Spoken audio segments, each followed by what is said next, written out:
A full table, the smell of Christmas dinner, the sound of glasses clinking. But what cut through it all wasn't joy. It was a whisper. My own son-in-law leaned in and muttered, "Why is this old man here?" In that moment, it felt like I'd been erased from my own family. I was the man who had built so much for them, and now I was reduced to nothing but a burden, someone they'd rather hide away. I caught the quiet laughs, the side glances, the smirks from those who overheard. Every bit of it stung, but what my son-in-law didn't know was that I carried a truth sharp enough to tear off any mask, no matter how well it was glued on.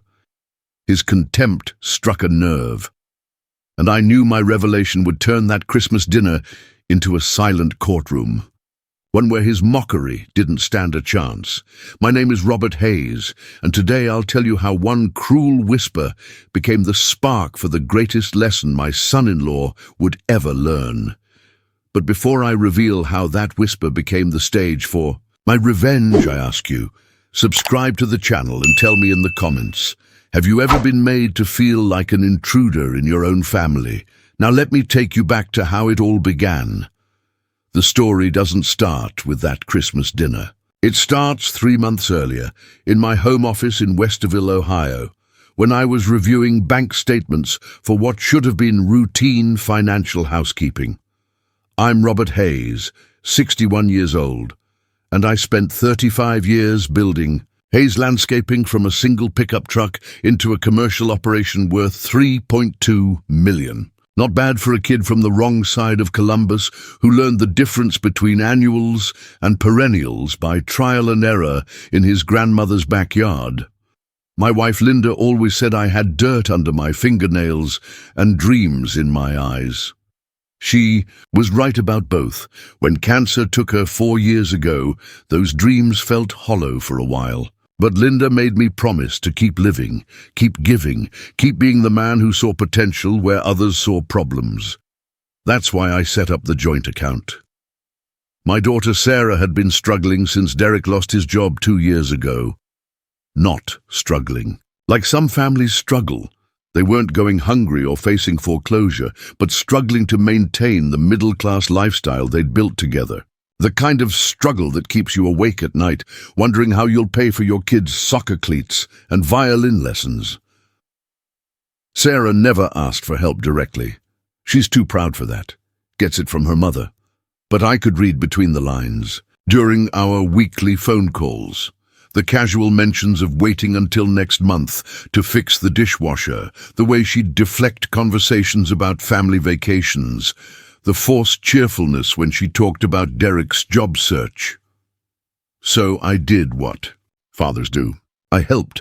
I opened a joint checking account with $5,000 monthly deposits, giving both Sarah and Derek access. I called it a family emergency fund, which made it sound temporary and practical rather than charity. Derek's pride was fragile enough, without me highlighting his inability to provide for his family. "Dad, you don't need to do this," Sarah had protested when I first told her about the account. "I'm not doing it for need, sweetheart. I'm doing it for peace of mind. Mine and yours." Derek had been more enthusiastic about the arrangement. "Bob, I can't tell you how much this means to us. Just until I get back on my feet, you understand." I understood.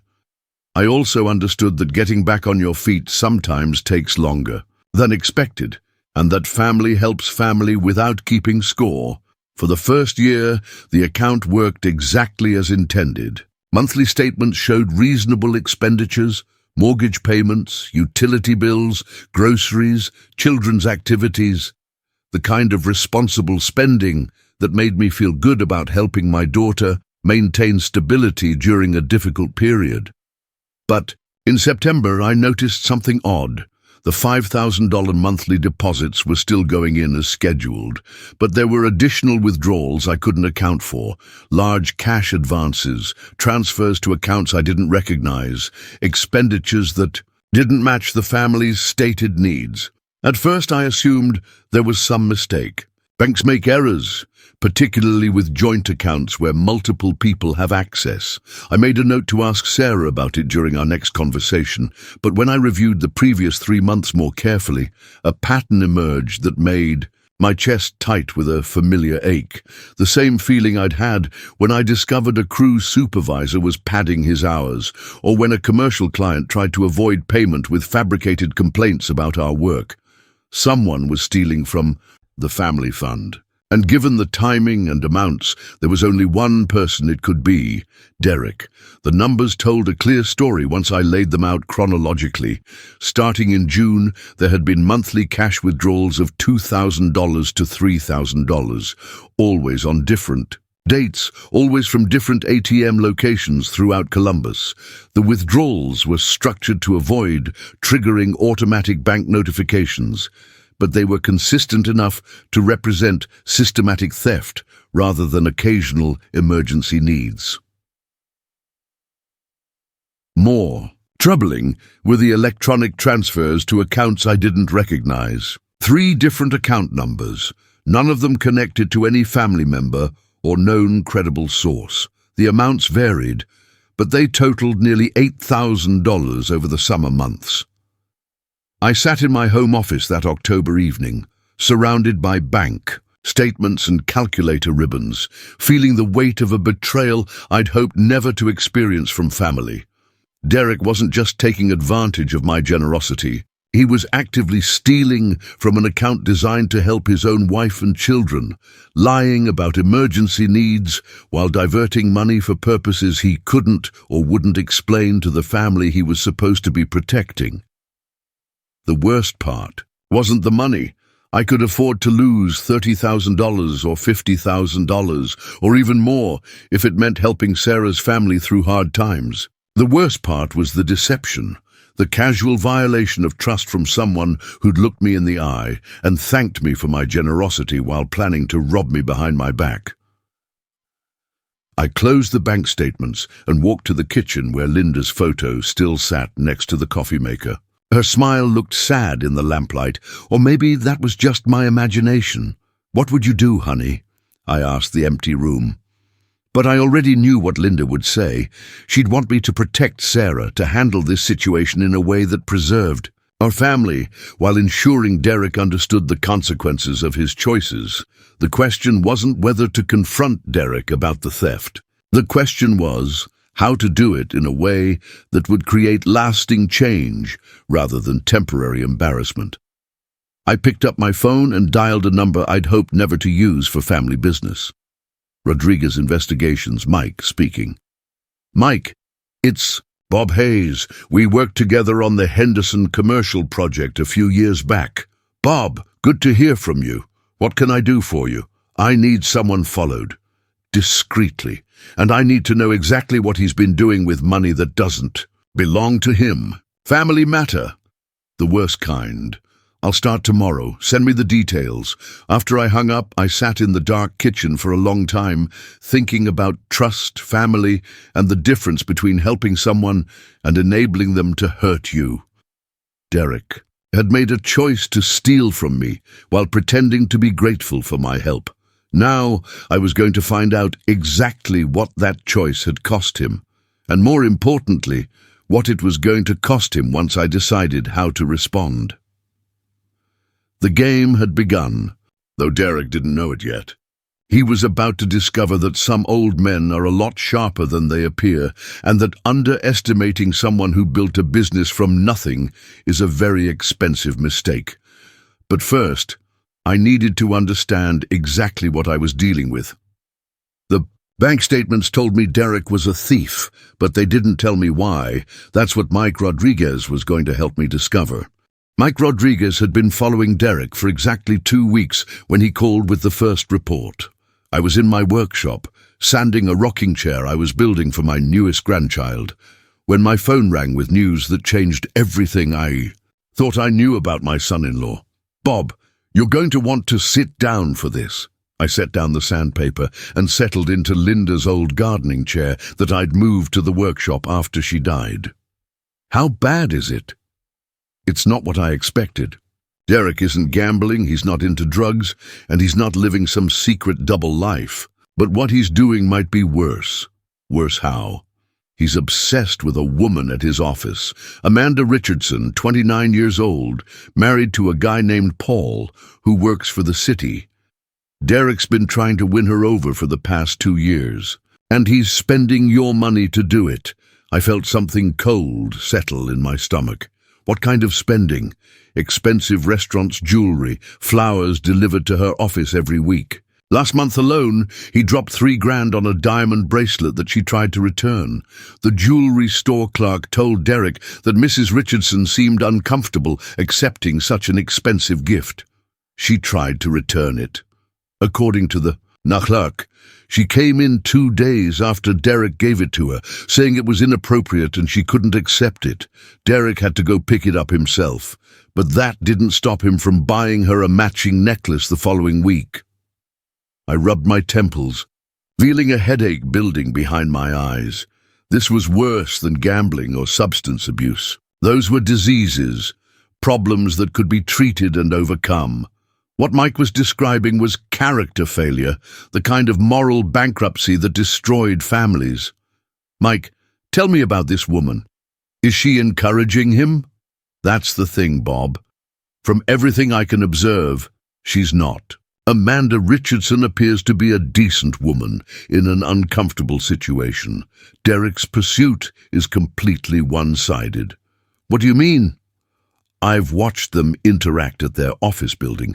She's polite, but distant, the way you'd act with a colleague who makes you nervous. When he approaches her desk, she keeps the conversations short and professional. When he suggests lunch, she declines.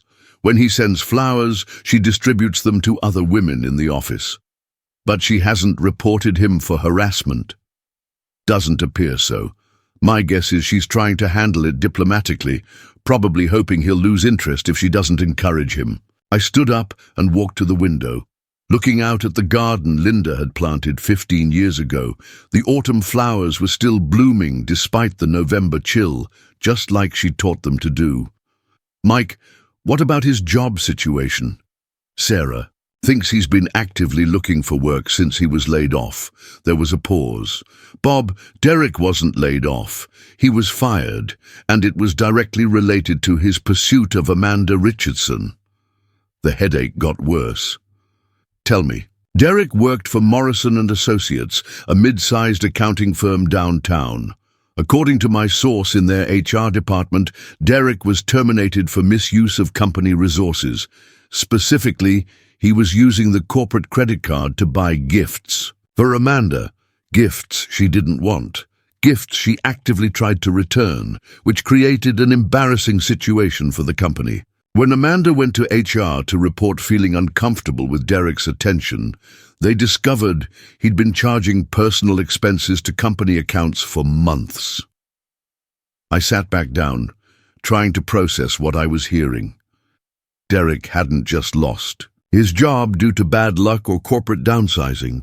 He'd been fired for the same pattern of behavior he was now continuing with my money, using someone else's resources to fund his inappropriate pursuit of a woman who didn't want his attention. There's more, Mike continued. I'm listening.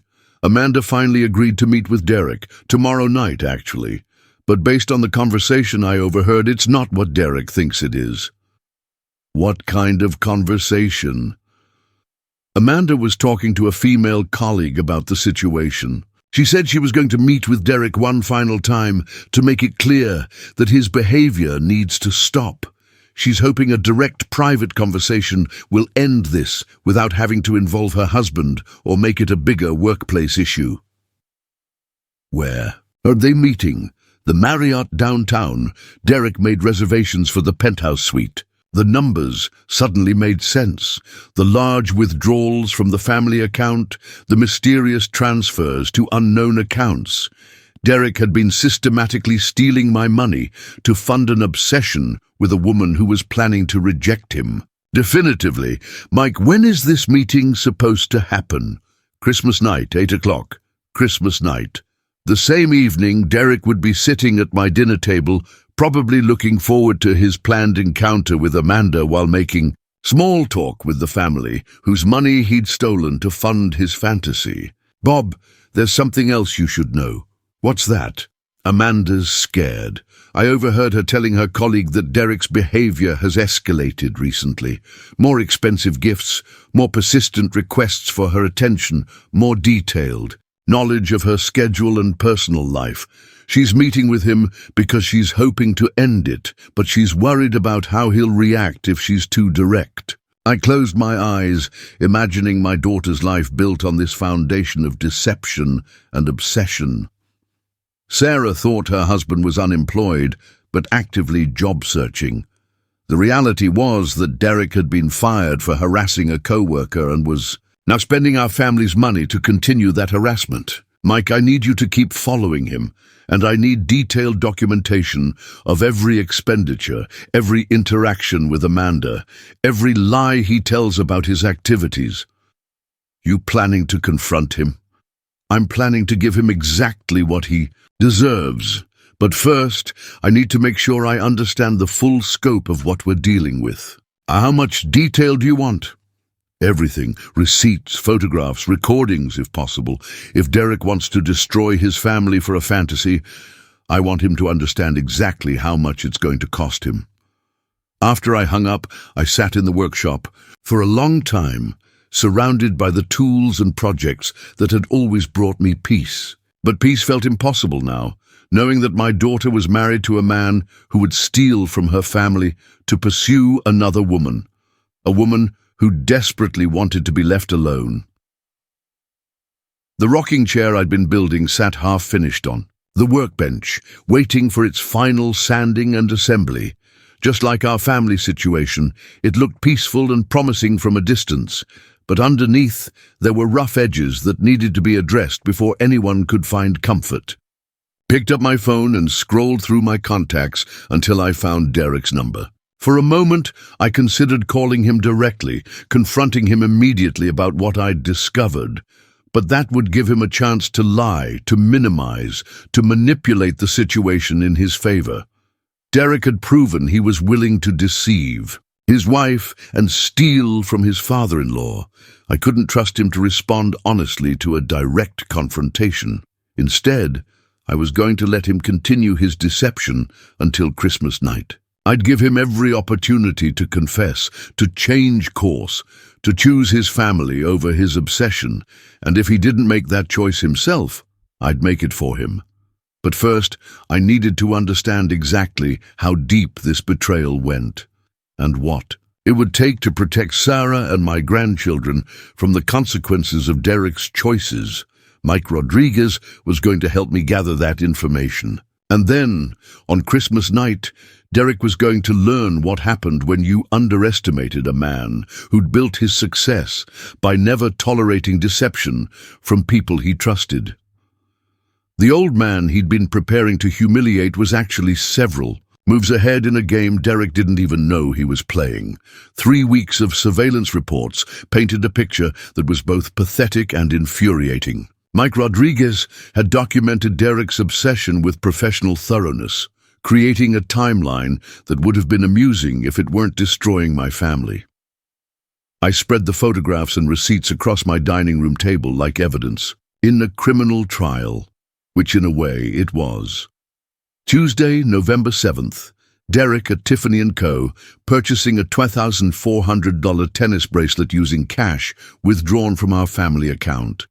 The sales associate's notes, obtained through Mike's contacts, indicated Derek had asked for something that shows serious romantic intention. Thursday, November 9th, Amanda at the same Tiffany store attempting to return the bracelet. Store policy required her to bring Derek with her to complete the return, which she refused to do. The bracelet remained in Derek's possession. Friday, November 10th, Derek at Marcello's, the most expensive Italian restaurant in Columbus, making reservations for 2 under the name Richardson. The reservation was for the following Tuesday. Tuesday, November 14th. Derek dining alone at Marcello's, having apparently waited 40 minutes before ordering. The The server's receipt showed he'd ordered for two but ate alone, leaving a $30 tip on a $180 meal. The pattern continued week after week. Expensive gestures met with polite rejection, romantic overtures ignored or redirected, Derek spending thousands of dollars on a woman who was clearly, desperately trying to maintain professional distance without causing workplace drama. But it was the final photograph in Mike's collection that made my decision for me. The image showed Derek's car parked outside Amanda's house on a residential street in Hilliard. Not her workplace, not a restaurant, but her home. According to Mike's notes, Derek had followed Amanda after work, parking across the street for nearly 2 hours while she had dinner with her husband and 2 young children. This crossed a line, Mike had written in his report. Subject is now engaging in stalking behavior. Recommend immediate intervention. I set down the photograph and walked to Linda's china cabinet, where she'd kept our wedding photo next to Sarah's high school graduation picture. Both images showed people I'd loved and protected, people who'd trusted me to keep them safe. Linda was beyond my protection now, but Sarah wasn't. And I'd be damned if I was going to let Derek's obsession destroy what remained of our family. My phone rang while I was studying the surveillance timeline. Sarah's name on the caller ID. Hi, sweetheart. Dad, I wanted to confirm Christmas dinner plans. Derek's been asking about what time to arrive, what he can bring, the usual. Derek's been asking because he wanted to make sure he had time for his planned meeting with Amanda afterward. Same as always, honey. Dinner at 3, everyone welcome. To stay as long as they like. Great. Derek's really looking forward to it. He's been in such a good mood lately, almost like he's got some exciting news to share. Exciting news. Like finally wearing down Amanda's resistance after 2 years of harassment funded by stolen family money. Is that right? What kind of news? He won't say, but he's been humming around the house, buying new clothes, acting like a man with a secret. I think he might have gotten a job offer he hasn't told me about yet. New clothes, purchased with money stolen from the account I'd created to help his family through hard times. That would be wonderful, Sarah. You both deserve some good news. Dad, can I ask you something about the emergency account you set up for us? My chest tightened. Of course. Derek's been managing most of the withdrawals since you gave us access. He says it's easier for him to handle the financial logistics while I focus on the kids. But I've been wondering if we're using too much, taking advantage of your generosity. She didn't know. Derek had been stealing from the family account for months, and Sarah had no idea it was happening. Sweetheart, are you concerned about specific expenditures? Not exactly. It's just that Derek seems to have more spending money lately than I'd expect, given our situation. New suits, expensive. Dinners out that he says are networking events. I probably shouldn't worry, but you're worried anyway. I guess I am. Does that make me a terrible wife? I closed my eyes, feeling the weight of knowledge that Sarah didn't have. Her husband was stealing from her family to fund his pursuit of another woman, and she was blaming herself for feeling suspicious. Sarah, you're not a terrible wife. You're a woman with good instincts who's been put in an impossible situation. What do you mean? I couldn't tell her about Derek's obsession over the phone. She needed to hear it from Derek himself, in circumstances that would make denial impossible. I mean that marriage requires trust, but trust requires honesty. If Derek's behavior is making you uncomfortable, there might be a good reason for that. Dad, you're scaring me. I don't mean to, but I want you to know that whatever happens, your children and you always have a safe place with me, always. Dad, what's going on? Is Derek in some kind of trouble? We'll talk about it soon, sweetheart, very soon. After I hung up, I sat in the growing darkness of my living room, thinking about protection and justice and the difference between the two. Protecting Sarah meant shielding her from knowledge that would hurt her unnecessarily. But justice meant ensuring Derek faced consequences for choices that were hurting the entire family. The challenge was finding a way to deliver both. I picked up Mike's final report and read his summary one more time.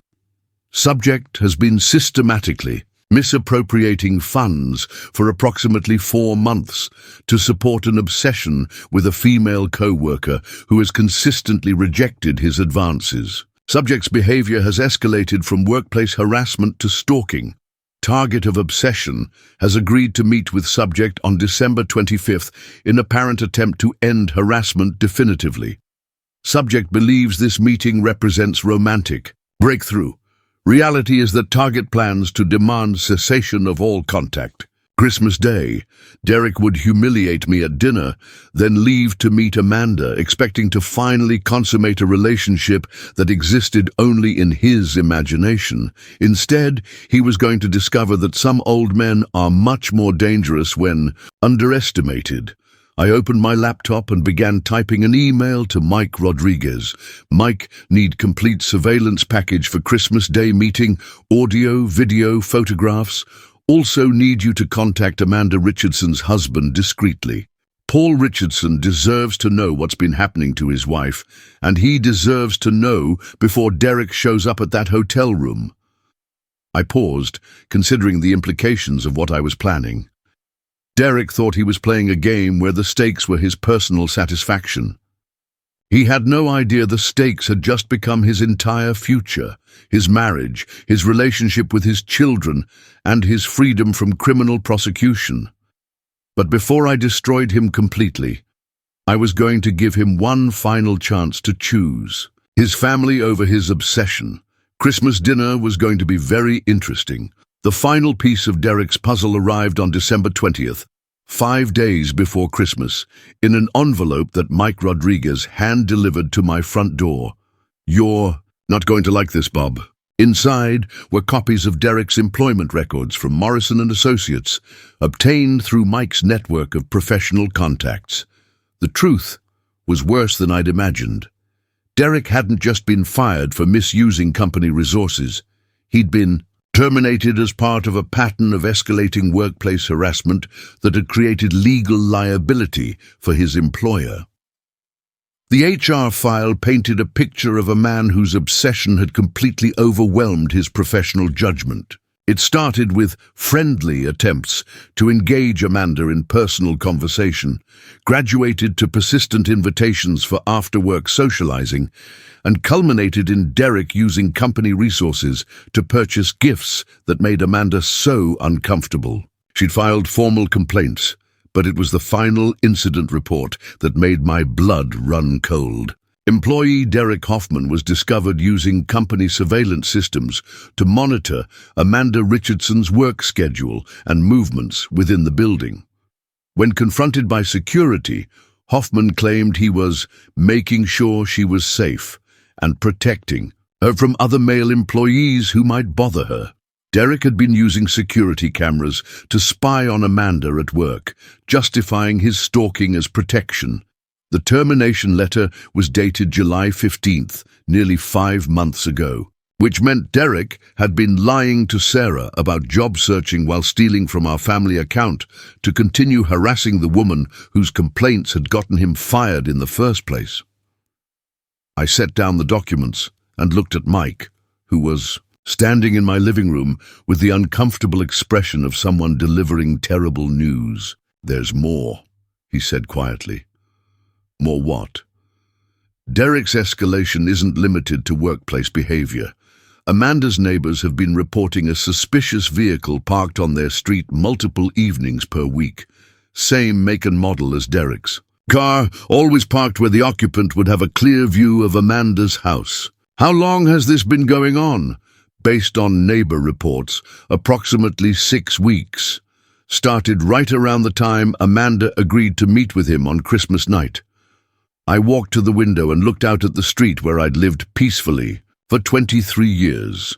The same street where Linda and I had raised Sarah, where we taught her to ride a bicycle and helped her with homework, and watched her grow into a woman who deserved better than the man she'd married. Mike, What's your professional assessment of Derek's mental state? I'm not a psychiatrist, Bob, but I've seen this pattern before.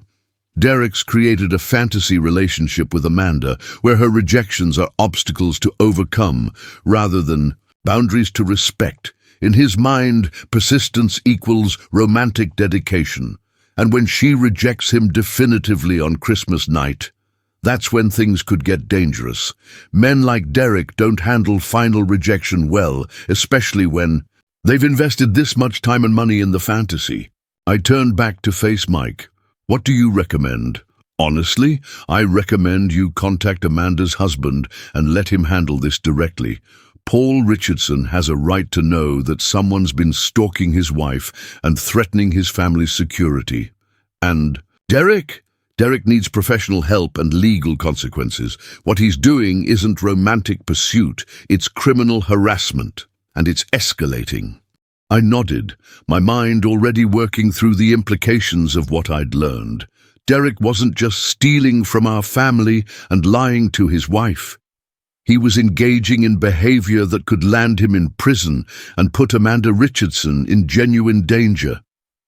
But there was something else I needed to know. Mike, I want you to contact Amanda Richardson directly, not her husband, not through workplace intermediaries. I want you to arrange a meeting where I can talk to her personally.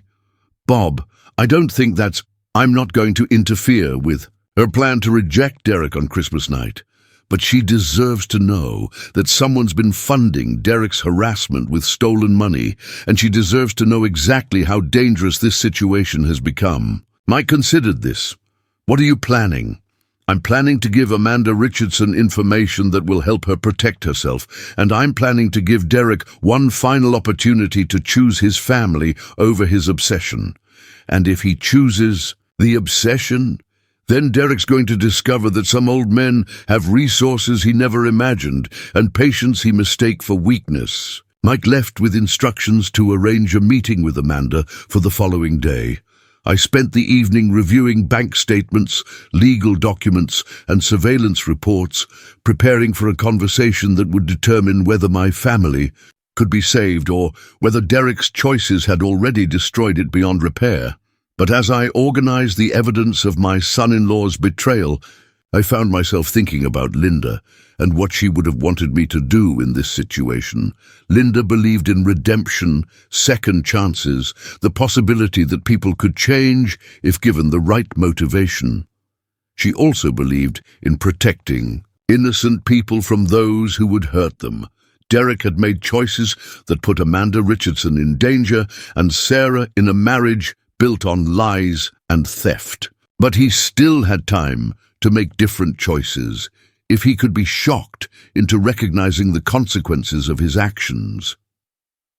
Christmas dinner was going to provide that shock, and if Derek still chose his fantasy over his family after understanding the full cost of that choice, then he would face consequences that would make his previous failures seem insignificant by comparison.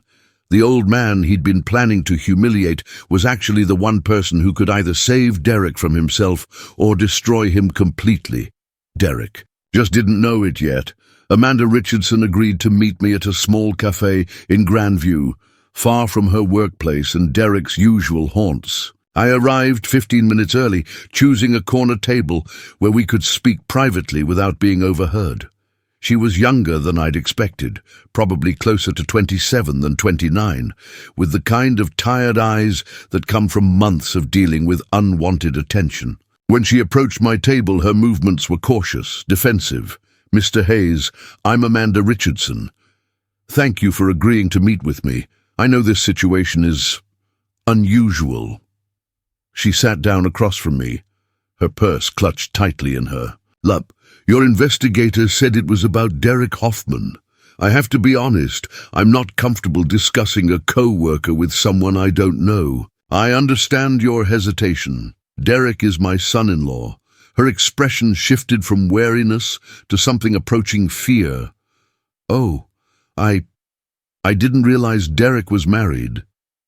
The words hit me like a physical blow. Derek had been pursuing Amanda for 2 years, spending thousands of dollars on gifts and romantic gestures. And she had no idea he was married with children. You didn't know Derek has a wife and 2 children? No. Her voice was barely above a whisper. He never mentioned being married. I assumed he was single, just persistent. I pulled out my phone and showed her a family photo from last Christmas. Sarah, Derek, and my grandchildren gathered around our tree. Amanda's face went pale. This is Derek's family. My daughter Sarah, their children Emma and Jake. Amanda stared at the photograph for a long moment, then looked up at me with eyes that held a mixture of horror and understanding. Mr. Hayes, I need you to know that I never encouraged Derek's attention. I've been trying to discourage him for months, but he doesn't seem to understand that I'm not interested. I believe you, and I know you've agreed to meet with him on Christmas night. To make that clear, she nodded. I was hoping a direct conversation would end this without creating workplace drama, but now that I know he's married, she shook her head. This changes everything. Amanda, there are some things you need to know about Derek's behavior for your own safety. I pulled out a folder containing Mike's surveillance reports and bank records, edited to remove information that would violate Derek's privacy while still conveying the seriousness of the situation. Derek has been stealing money from a family account I established to help with his household expenses. Over the past 4 months, he's taken approximately $30,000 and spent it on gifts for you, dinners at expensive restaurants, and other attempts to win your attention. Amanda's face went from pale to green. $30,000. Money that was meant to help his wife and children through a difficult period. Money he stole to fund his pursuit of you. She pushed the folder away without opening it. Mr. Hayes, I never asked for any of this. I tried to return the gifts. I declined the invitations. I've been as clear as I could be without causing problems at work. I know you have. But Derek's behavior has been escalating beyond workplace harassment. I showed her photographs of Derek's car parked outside her house, copies of the neighbor reports Mike had obtained, documentation of the security camera incident that had led to Derek's termination. Derek was fired from Morrison & Associates for using company surveillance systems to monitor your movements. Since then, he's been following you home and watching your house. Amanda started crying quietly, her shoulders shaking with suppressed sobs. I was afraid something like this was happening. My husband has been asking why I seem nervous lately, why I keep checking the locks and looking out windows. Your husband deserves to know what's been happening. I know he does. I was trying to handle it myself, hoping Derek would eventually give up. But this, she gestured at the photographs. This is stalking. Yes, it is, and it's funded by money stolen from his own family. Amanda wiped her eyes with a napkin, her expression hardening into resolve. What do you want me to do, Mr. Hayes? I want you to keep your appointment with Derek on Christmas night. But I want you to be prepared for the possibility that he won't accept your rejection gracefully. You think he might become violent? I think Derek has invested too much time, money, and fantasy in this obsession to let it go easily. And men who steal from their families to fund their obsessions aren't making rational decisions. I pulled out a business card and handed it to her. This is my attorney, Richard Morrison. If Derek continues to harass you after Christmas night, Richard will help you obtain a restraining order and pursue criminal charges. What about you? What are you going to do about Derek? I looked across the cafe at young couples sharing coffee and making holiday plans, people whose relationships were built on honesty rather than deception and obsession. I'm going to give Derek one final opportunity to choose his family over his fantasy. If he makes the right choice, we'll get him the professional help he needs and work on repairing the damage he's done. And if he makes the wrong choice, then Derek will face consequences that will make losing his job seem insignificant. Amanda studied my face for a moment. You're going to destroy him. I'm going to protect my family and yours from a man whose behavior has become dangerous. Whether that destroys Derek depends on the choices he makes. After Amanda left, I sat in the cafe for a long time, thinking about the conversation I'd have with Derek in 4 days. He was going to sit at my Christmas table, probably thinking about his planned meeting with Amanda, unaware that his father-in-law knew about every stolen dollar, every inappropriate gift, every evening spent stalking a woman who wanted nothing to do with him. Derek thought he was dealing with an old man who could be dismissed and disrespected. He had no idea he was dealing with someone who'd built a successful business by never tolerating deception from people he trusted. Christmas dinner was going to be a revelation for everyone involved. But first, I had one more preparation to make. I pulled out my phone and called Sarah. "Hi, Dad." "Sarah, I need to ask you something, and I need you to answer honestly." "Of course. Have you been happy in your marriage lately?"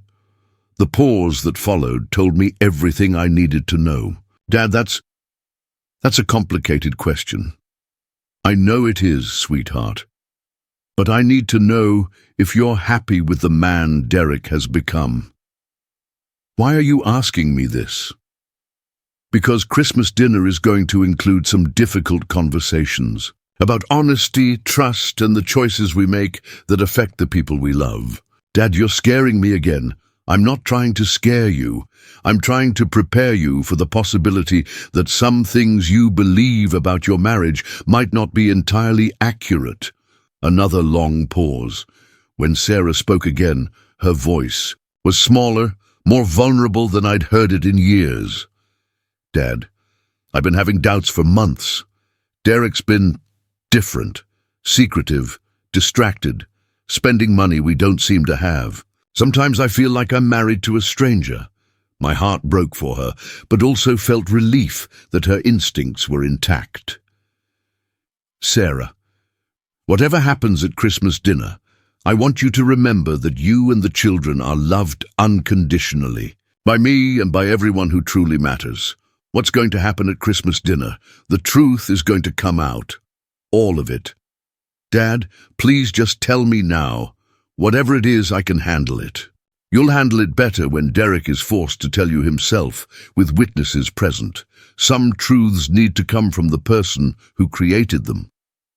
After I hung up, I sat in my truck in the cafe parking lot, watching families hurry through their holiday preparations. Normal families with normal problems, people whose biggest Christmas worry was whether the turkey would be done on time or whether they'd bought enough presents. My family was about to face something much more serious than holiday logistics. In 4 days, Derek was going to have to choose between confessing to his wife or facing criminal charges for theft and stalking. Either way, Christmas dinner would be memorable. But first, I needed to make sure I was ready to follow through on the ultimatum I was planning to deliver. Derek had proven himself capable of lying, stealing, and stalking. I couldn't assume he'd make the right choice just because the consequences of the wrong choice were severe. I drove to my attorney's office to finalize the legal documents that would give Derek's confession some teeth. If he chose honesty and rehabilitation, the documents would never see the light of day. If he chose continued deception, they would destroy him completely. Richard Morrison had been my attorney for 15 years, handling everything from business contracts to Linda's estate planning. He was also a man who understood that sometimes justice required preparation. "Bob, I've reviewed the materials you sent me. Derek's behavior constitutes multiple criminal offenses: theft, stalking, harassment. Are you certain you want to handle this privately rather than involving law enforcement? I want to give him one chance to save himself and his family, but if he refuses that chance, I want to be prepared to end this definitively." The criminal complaint is ready to file. The restraining order paperwork is prepared. The civil suit for recovery of stolen funds is documented and ready for court. Richard studied me across his desk. "But Bob, once you pull this trigger, there's no going back. Derek's life will be destroyed. Derek's choices have already destroyed his life. I'm just deciding whether to help him rebuild it or let him face the full consequences of what he's done. And your daughter? How is she going to handle learning that her husband is a thief and a stalker? Sarah's stronger than Derek gives her credit for. She'll survive this with or without him. My grandchildren deserve to grow up in a home built on honesty, not deception. I left Richard's office with a briefcase full of legal ammunition and a plan that would either save my family or destroy what remained of it. But either outcome was better than allowing Derek to continue stealing from us while stalking another man's wife. Christmas Eve was tomorrow. Christmas dinner was in 2 days. Derek had 48 hours left to enjoy his fantasy before reality came crashing down around him. And somewhere across town, Amanda Richardson was preparing for a conversation that would either end Derek's obsession peacefully or trigger events that would land him in prison. The old man Derek planned to humiliate at Christmas dinner was actually the one person who held his entire future in his hands. Derek just didn't know it yet. Christmas Eve arrived grey and cold, with the kind of overcast sky that promised snow before morning. I spent the day preparing for what would either be our family's last normal holiday together or the first step toward healing built on truth instead of lies. The house felt different as I decorated, not with the joy Linda and I used to share during our holiday preparations, but with the weight of knowledge that tomorrow would change everything for everyone involved. My phone rang at 3 o'clock. Sarah's name on the caller ID. Dad, Derek's been acting strange all day, nervous, excited, checking his phone constantly. He keeps talking about how this is going to be a Christmas to remember. A Christmas to remember. If only Derek knew how accurate that prediction was going to be. How are you feeling, sweetheart? Honestly, anxious. You've been dropping hints about difficult conversations, and Derek's been acting like he has some big surprise planned. I feel like everyone knows. Something I don't. Tomorrow, everything will be clear, I promise. Dad, can you at least tell me if I should be worried about money, about our financial situation? The question pierced straight through me. Sarah was worried about money while her husband was stealing thousands of dollars from the account I'd created to help them. She was taking responsibility for financial stress that Derek had created through his theft and obsession. Sarah, your financial situation is going to be fine. Better than fine. But some of the assumptions you've been making about how your household money is managed are going to change. What kind of assumptions? We'll talk about it tomorrow when Derek can participate in the conversation. After I hung up, I walked through the house one final time, checking preparations for what might be our last family Christmas dinner. The dining room table was set for 8, Sarah and Derek, their children, my brother Tom and his wife Margaret, and me. By the end of the evening, that group might be permanently smaller. I was arranging Linda's good china when my phone rang again. Mike Rodriguez, Bob, I wanted to give you a final update before tomorrow. I'm listening. Derek spent this afternoon at the Marriott, finalizing arrangements for his meeting with Amanda. He upgraded the room to a suite, ordered champagne, arranged for flowers. The hotel staff thinks he's planning to propose to someone. In a way, Derek was planning a proposal that Amanda end her marriage and begin a relationship with him. A proposal funded entirely by money stolen from his own family. What about Amanda? Is she prepared for how this conversation might go? I spoke with her this morning. She's meeting with Derek at 8 o'clock tomorrow night, in the hotel lobby, rather than the room he reserved. She wants witnesses present in case he reacts poorly to her rejection. Smart woman. Bob, I have to ask one more time. Are you sure you want to handle Derek privately rather than involving law enforcement? What he's doing is criminal, and it's escalating. I looked around the dining room where Sarah had celebrated every birthday, every holiday, every milestone of her childhood, where Linda and I had hosted family gatherings for 25 years, building traditions we'd hoped would continue for generations. Mike, Derek's going to have about 6 hours tomorrow between my confrontation and his planned meeting with Amanda to make the right choices. If he confesses to Sarah, gets professional help, and leaves Amanda alone, we can handle this as a family matter. And if he doesn't, then you'll be filing criminal charges before he reaches that hotel room. Christmas morning arrived with the promised snow, covering my neighborhood in the kind of pristine white that made even difficult days look peaceful. I woke early and spent an hour in my workshop, putting finishing touches on the wooden toys I'd made for Emma and Jake. Simple gifts, built with my own hands from wood I'd selected and shaped carefully. The kind of toys Linda and I had given Sarah when she was small, before Derek entered our lives and complicated everything with his deceptions and obsessions. By noon, I was ready. The turkey was in the oven, the evidence was organized in my study, and my resolve was as solid as the oak flooring I'd installed throughout the house 30 years ago. At 2 o'clock, my brother Tom arrived with Margaret, both of them carrying covered dishes and the kind of cheerful energy that made family gatherings special. Bobby. Tom embraced me with the familiarity of someone who'd known me since childhood. House smells incredible, just like Mom's kitchen used to smell on Christmas. Linda always said the secret was starting early and taking your time.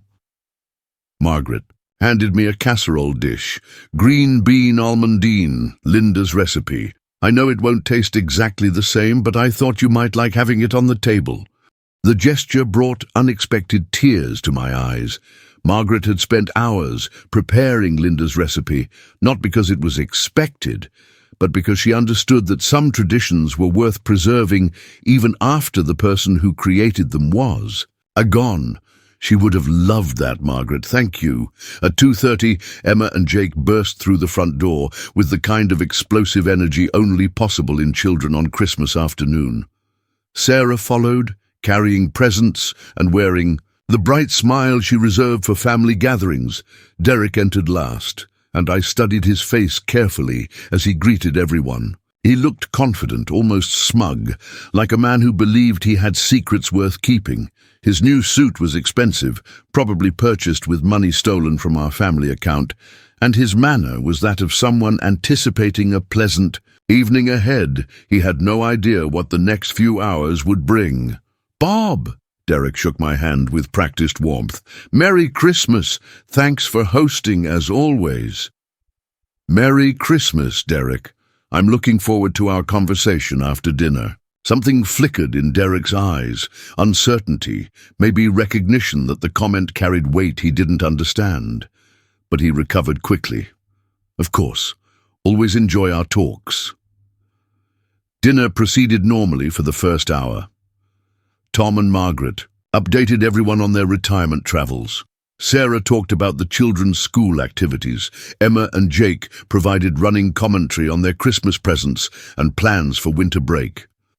Derek participated in the conversation, but I could see him checking his phone periodically, probably tracking time until his planned meeting with Amanda. Every glance at his watch was another confirmation that his priorities lay outside this room, with a woman who wanted nothing to do with him. It was during dessert that Derek made his fatal mistake. Emma was telling everyone about her Christmas morning, describing each gift in detail with the thoroughness only possible in an 8-year-old. When she finished, the adults began sharing their own memories of Christmas mornings past.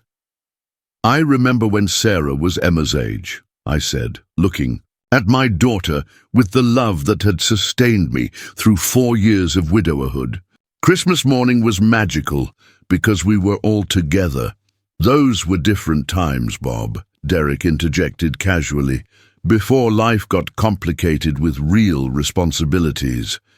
The comment was innocent enough on the surface, but something in his tone, suggested dismissal of simpler pleasures in favor of more sophisticated pursuits. Tom picked up the thread. Complicated how, Derek? Seems to me family Christmas is still the same, about being grateful for the people who matter most. Derek's response revealed more than he intended. Family's important, of course, but there comes a time when a man has to pursue his own happiness, his own fulfillment, even if other people don't understand. Sarah looked puzzled.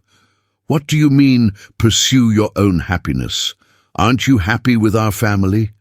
Derek realized he'd said too much, but instead of backing down, he doubled down with the arrogance of a man who believed his secrets were safe. I'm just saying that sometimes opportunities arise that could change everything. Sometimes a man has to be brave enough to reach for something better. The table fell quiet. Margaret looked uncomfortable. Tom frowned.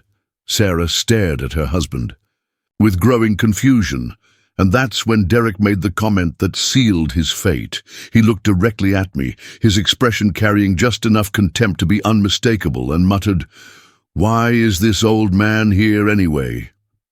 The words weren't quite loud enough for everyone to hear clearly, but they were loud enough for me to understand that Derek had just revealed his true feelings about the man who'd been supporting his family for 2 years.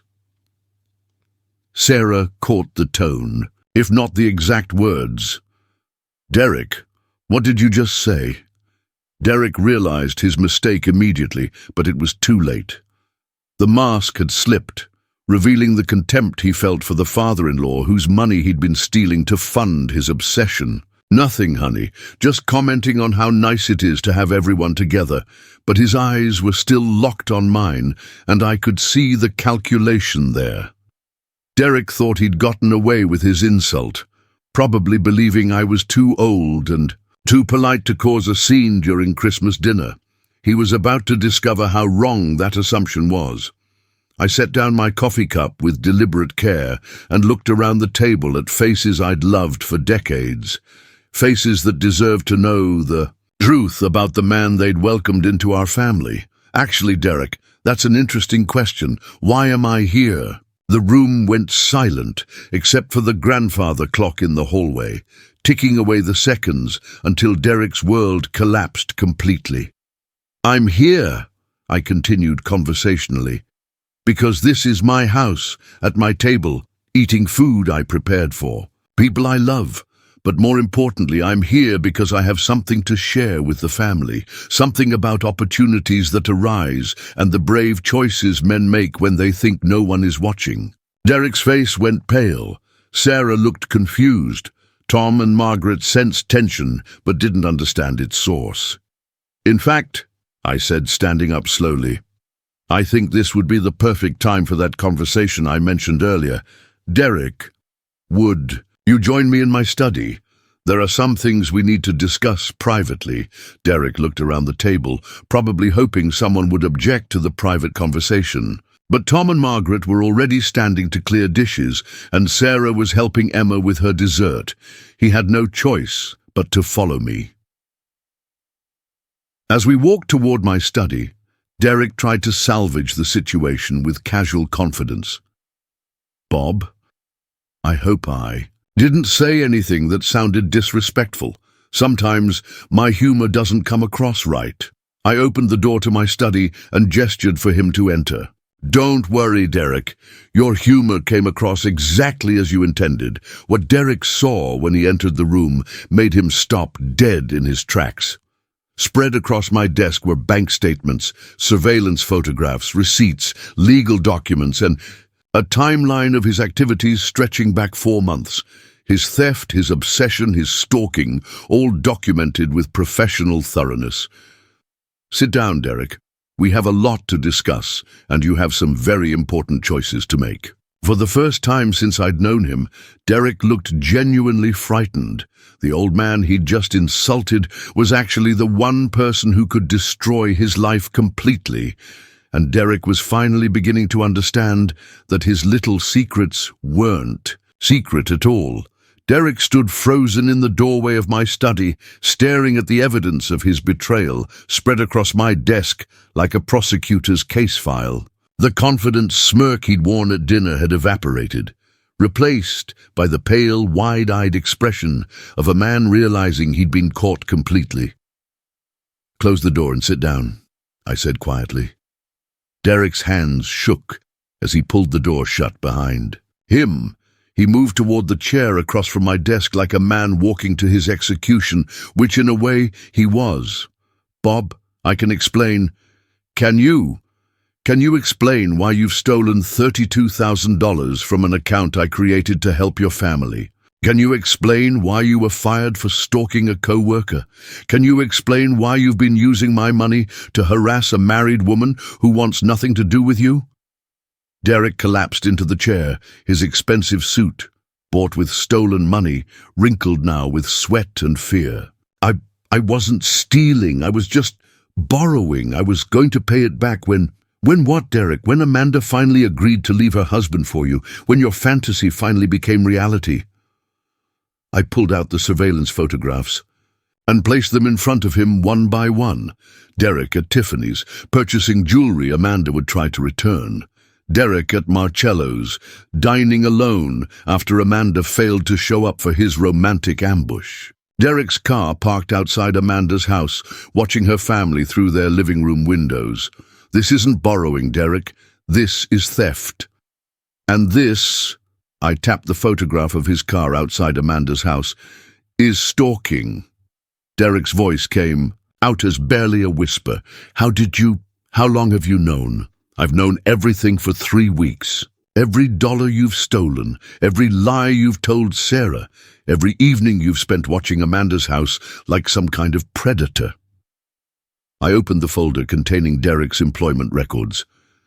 Did you really think I wouldn't discover that? You were fired for using your company's security cameras to spy on the same woman you're now stalking with my money? Derek put his head in his hands. Bob, please. I know how this looks, but it's not what you think. Then tell me what I should think, Derek. Help me understand why a married father would steal from his family to pursue a woman who's consistently rejected him for 2 years.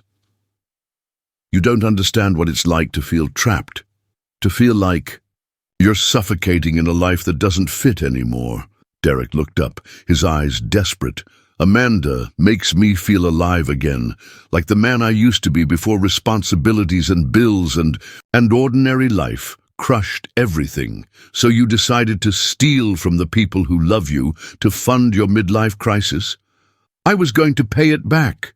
Once Amanda and I got together, once I could start fresh.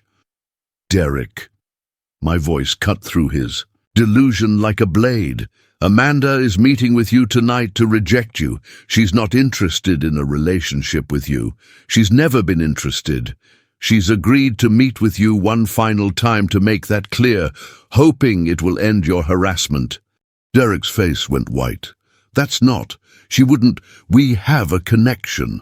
I pulled out the recording Mike had made of Amanda's conversation with her colleague, the one where she expressed fear about Derek's escalating behavior and relief. That the harassment would finally end after tonight's meeting.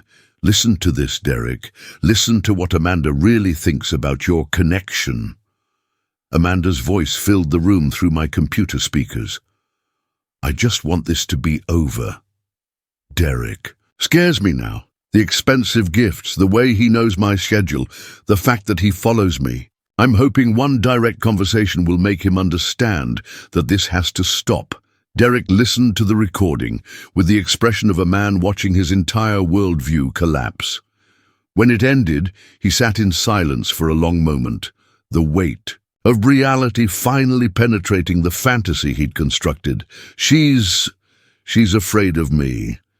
Derek, you've been stalking a married woman for 2 years, spending thousands of dollars on gifts she doesn't want, following her home from work, parking outside her house to watch her family. How did you think she felt about that?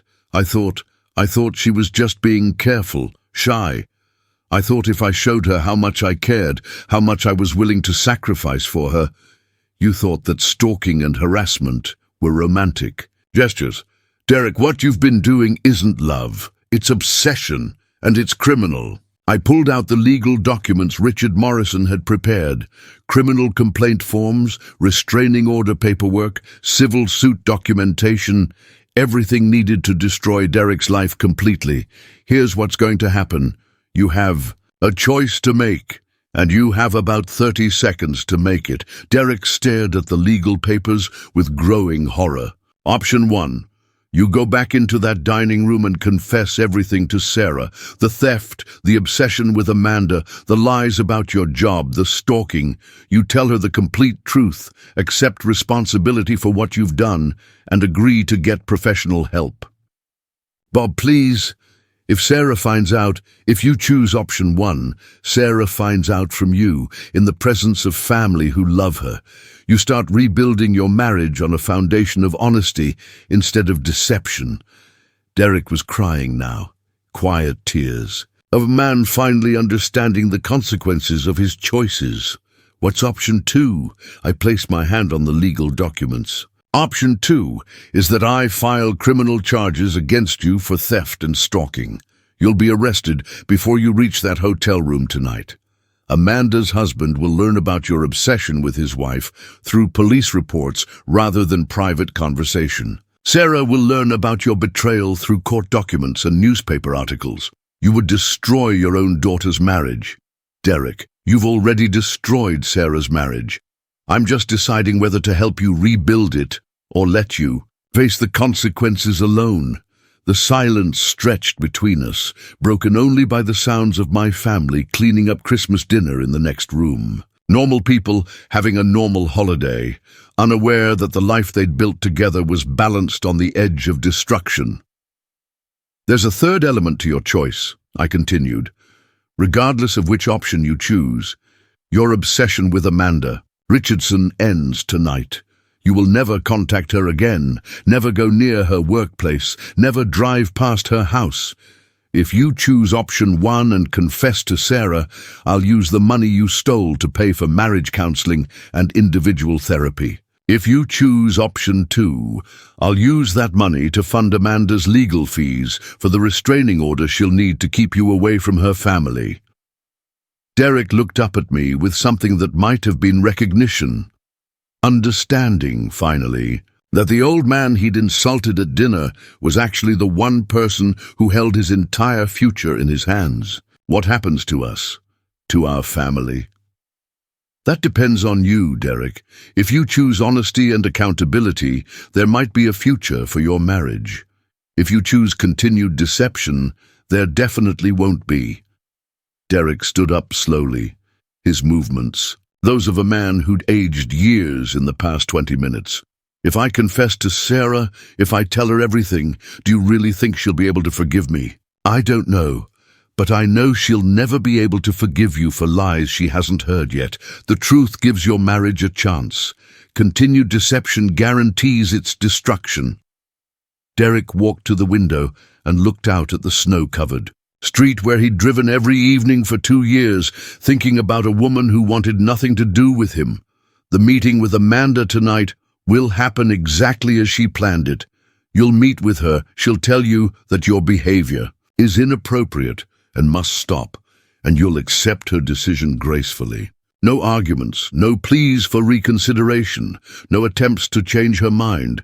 And then you come home and begin the work of rebuilding the trust you've destroyed. Or you don't come home at all, because you'll be in custody for stalking and theft. Derek turned back to face me, his expression showing the exhaustion of a man who'd been running from reality for 2 years and finally understood he couldn't run anymore. Bob, I'm sorry. I know that doesn't fix anything, but I need you to know that I never intended for things to go this far. Derek, intentions don't matter anymore. Only choices matter now. And you have about 15 minutes to make the most important choice of your life. Will you be there when I tell Sarah? Yes. She's going to need support from people who actually love her. Derek nodded slowly, understanding finally that his father-in-law's presence wasn't optional. If he chose confession, it would happen under my supervision, with my family's protection, and with consequences I would determine. And if I can't do it, if I can't find the courage to confess, I looked at the man who'd married my daughter, fathered my grandchildren, and stolen from my family to fund his obsession with a stranger. Then you were never worthy of Sarah's love anyway, and she's better off learning that truth now rather than later. Derek walked toward the study door, his hand resting on the knob as he made his final choice. Bob? Yes? Thank you for giving me the option to confess rather than just destroying me outright. Derek, I'm not doing this for you, I'm doing it. For Sarah and my grandchildren. They deserve to know whether their husband and father is capable of honesty when it matters most. Derek opened the door and stepped into the hallway, where the sounds of family cleanup and children's laughter reminded us both of what was at stake. In a few minutes, Sarah would learn that her marriage had been built on lies, theft, and obsession. How she learned it, from her husband's confession or from legal documents, depended entirely on the choice Derek made in the next few moments. The old man he'd insulted at dinner was about to discover whether his son-in-law was capable of redemption or simply another disappointing man who chose fantasy over family when the consequences became real. Either way, Christmas dinner was about to become a day our family would never forget. Derek stood at the entrance to the living room for a full minute, watching his family arrange Christmas presents and settle into the comfortable aftermath of holiday dinner. Emma and Jake were on the floor with their new games. Sarah was helping Margaret organize leftover food, and Tom was building a fire in the fireplace. It was the picture of domestic normalcy that Derek had been systematically destroying for 2 years. Funded by money stolen from the very people who trusted him most, I watched from behind him as he gathered his courage or lost his nerve. I wasn't sure which it would be until he spoke. Sarah? Everyone? I need to talk to the family. About something important. The room went quiet. Tom looked up from the fireplace. Margaret set down the casserole dish she'd been covering, and Sarah turned toward Derek with the patient expression of a wife accustomed to her husband's occasional need for attention. Of course, honey. What's on your mind? Derek looked back at me once, his expression asking for permission or support. I couldn't tell which. I nodded slightly, indicating he should proceed. I need to confess something to all of you. Something I should have told you months ago, but I was too ashamed and too afraid of losing your respect. Sarah's face shifted to concern. Derek, what's wrong? You're scaring me. Derek walked to the center of the room, positioning himself where everyone could see his face clearly. His hands were shaking, but his voice was steady when he began. Sarah, for the past 4 months, I've been stealing money from the emergency account your father established to help our family. The room went dead silent except for the crackling of Tom's fire and the distant sound of children playing. I've taken approximately $32,000 and spent it on pursuing a relationship with a woman named Amanda Richardson, a co-worker who has consistently rejected my advances. Sarah's coffee mug slipped from her fingers, hitting the carpet with a soft thud that seemed to echo in the shocked silence. You... what? Her voice was barely above a whisper. I was fired from Morrison & Associates 4 months ago for using company resources to harass Amanda. I've been lying to you about job searching while using your father's money to buy gifts. For her, take her to expensive restaurants she never showed up for, and following her home from work. Margaret gasped audibly. Tom's face had gone dark with anger. Sarah stared at Derek as if she'd never seen him before. $32,000, Sarah said slowly, as if testing whether the words would make sense if she spoke them aloud. You stole $32,000 from my father to stalk another woman? Sarah, I know how it sounds. How it sounds. Sarah's voice rose sharply. Derek, how it sounds is that you've been robbing my family to commit crimes against... Some poor woman who doesn't want anything to do with you. Derek glanced at me, then back at Sarah. There's more. More? Tom stood up from the fireplace, his fists clenched. What could possibly be more than theft and stalking? I have a meeting scheduled with Amanda tonight, at the Marriott downtown. I spent $3,000 of Sarah's money on a hotel suite because I thought she was finally ready to begin a relationship with me. Sarah's face had gone white. Tonight, on Christmas night, after having dinner with our family, you were planning to meet another woman at a hotel.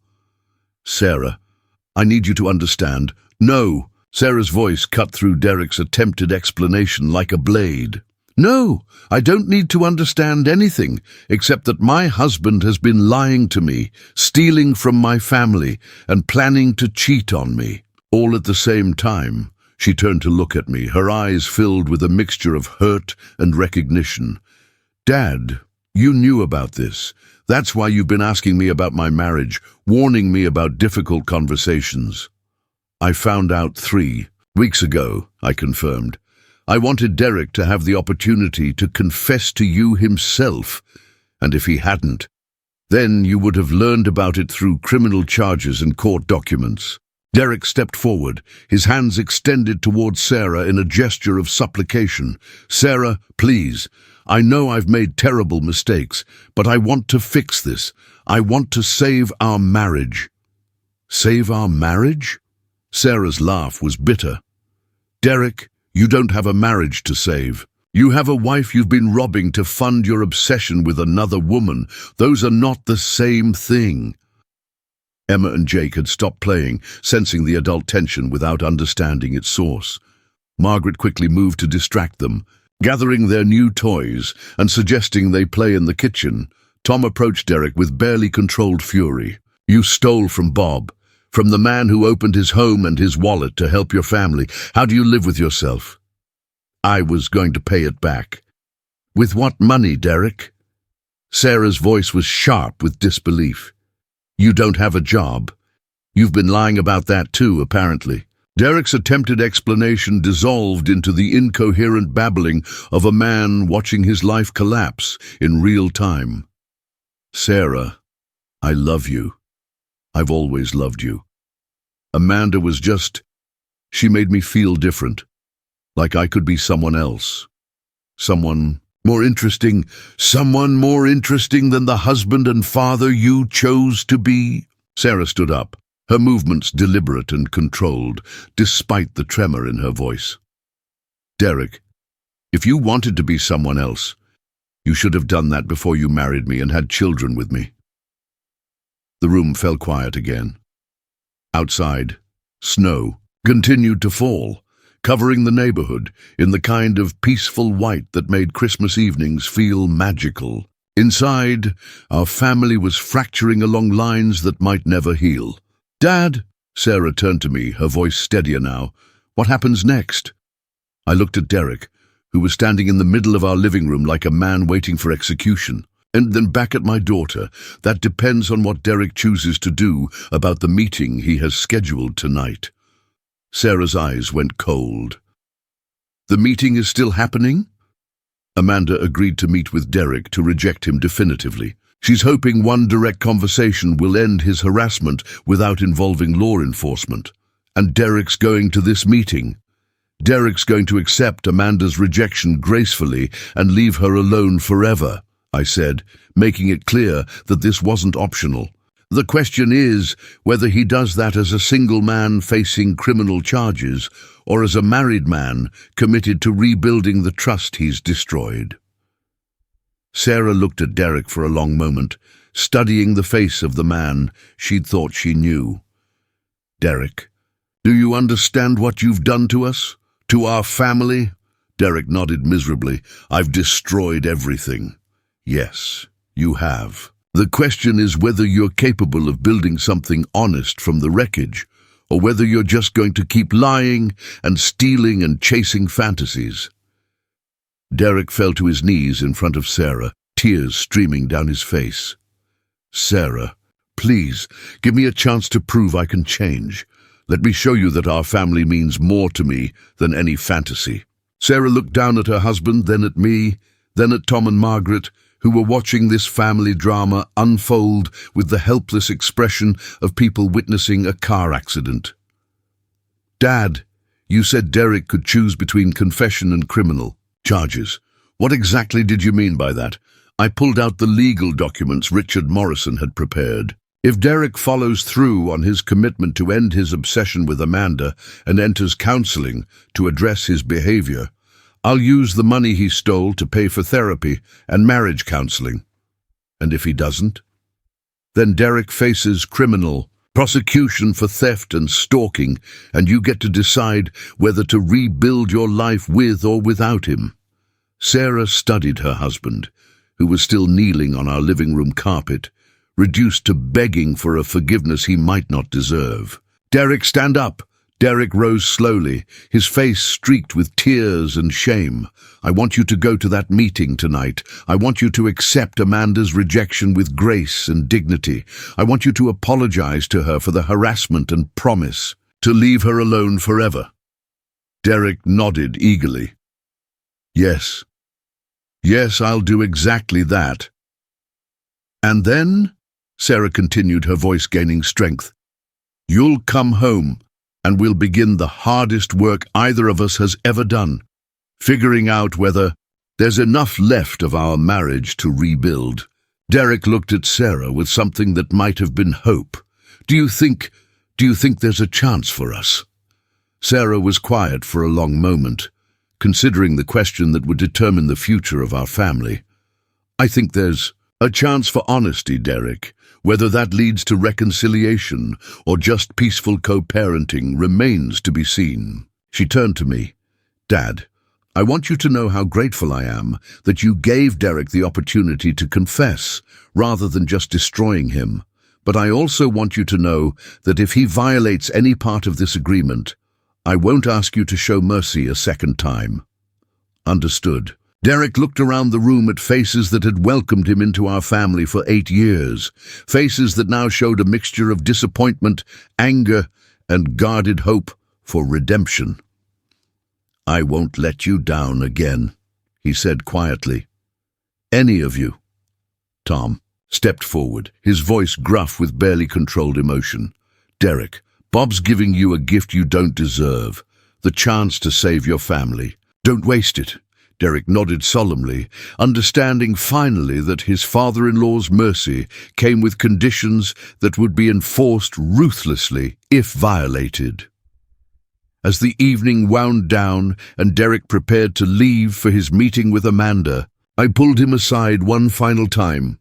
"Derek, when you meet with Amanda tonight, remember that you're not just accepting her rejection. You're accepting responsibility for behavior that terrified an innocent woman and nearly destroyed 2 families. I understand. Do you? Because this is your last chance to prove that you're capable of putting other people's well-being ahead of your own desires." Derek left for his meeting with Amanda, carrying the weight of his family's conditional forgiveness and the knowledge that his entire future depended on how gracefully he could accept rejection from a woman who'd never wanted his attention in the first place. The rest of us spent the evening in the kind of exhausted quiet that follows family revelations. Emma and Jake, mercifully oblivious to the adult drama, played with their Christmas presents, while Sarah sat staring into Tom's fire with the expression of a woman trying to process the collapse of everything she'd believed about her marriage. "Dad," she said finally, "how did you know? What made you suspicious enough to investigate Derek's activities?" I told her about the unexplained withdrawals from their emergency account, my decision to hire Mike Rodriguez, the gradual revelation of Derek's obsession and criminal behavior. "You've known for 3 weeks, and you didn't tell me. I wanted Derek to have the opportunity to confess voluntarily. People can't rebuild trust if they're not willing to take responsibility for destroying it in the first place." Sarah nodded, slowly, "And if he hadn't confessed tonight, then tomorrow morning you would have learned about his behavior through arrest reports and court documents. Would that have been easier or harder than hearing it from Derek himself? I considered the question carefully. Easier in some ways. You wouldn't have had to watch him humiliate himself in front of the family. Harder in others. You would have wondered forever whether he was capable of honesty when it really mattered. And now I know he is, at least when he has no other choice. Tom and Margaret left around 9 o'clock, both of them embracing Sarah with the awkward tenderness of people who wanted to offer comfort but didn't know what words would help. After they were gone, Sarah and I sat in the living room, watching. The fire burned down while Emma and Jake fell asleep on the couch. Dad, do you think Derek will actually change? Or is this just damage control until he finds his next obsession? I don't know, sweetheart. People can change, but only if they want to badly enough, and only if they're willing to do the hard work that real change requires. And you think Derek wants to change badly enough? I think Derek wants to avoid the consequences of his behavior. And badly enough, whether that motivates genuine change or just better deception remains to be seen. Sarah was quiet for a long moment, watching her children sleep peacefully, despite the chaos that had erupted around them. Oh, what about Amanda? Do you think she'll be okay? Amanda's stronger than Derek gave her credit for. She's been handling his harassment with remarkable grace for 2 years. Tonight's conversation will either end it or provide the evidence she needs to end it legally. I feel terrible for her. Being stalked by someone she had to work with, someone who wouldn't take no for an answer. You should feel terrible for her, but you shouldn't feel responsible for Derek's behavior. He made those choices independently, and he would have made them regardless of who he was married to. At 10:30, Derek's key turned in the front lock. Sarah and I both looked toward the sound, wondering whether he'd return as a man who'd accepted reality gracefully, or as someone whose fantasy rejection had triggered more destructive behavior. Derek entered the living room looking emotionally drained, but somehow cleaner, as if a burden he'd been carrying for 2 years had finally been lifted from his shoulders. "How did it go?" Sarah asked quietly. Derek sat down across from us, his expensive suit rumpled now, his expression carrying the exhaustion of a man who'd finally stopped running from truth.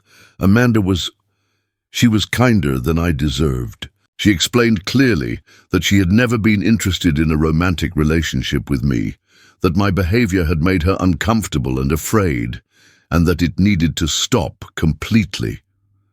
"And how did you respond?" I apologized. I told her that I understood I had been inappropriate, that I would never contact her again, and that I hoped she could eventually forgive me for making her feel unsafe. Sarah studied her husband's face, looking for signs of deception or self-pity. "How do you feel about her rejection?" Derek was quiet for a moment, considering the question seriously.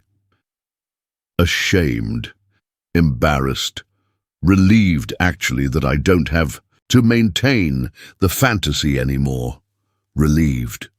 "Sarah, for 2 years I've been living in this imaginary world where Amanda and I had some kind of connection that just needed the right circumstances to flourish. Tonight, hearing her explain clearly that no such connection ever existed, that I'd been harassing a woman who was afraid of me, it was devastating, but also liberating." Derek looked at me, then back at Sarah. "I can start dealing with reality.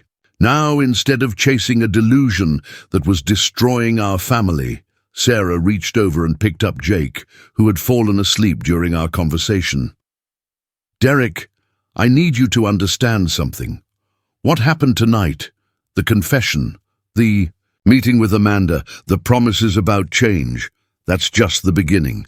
The hard work starts tomorrow, I know. Do you? Because rebuilding trust isn't about dramatic gestures or grand promises.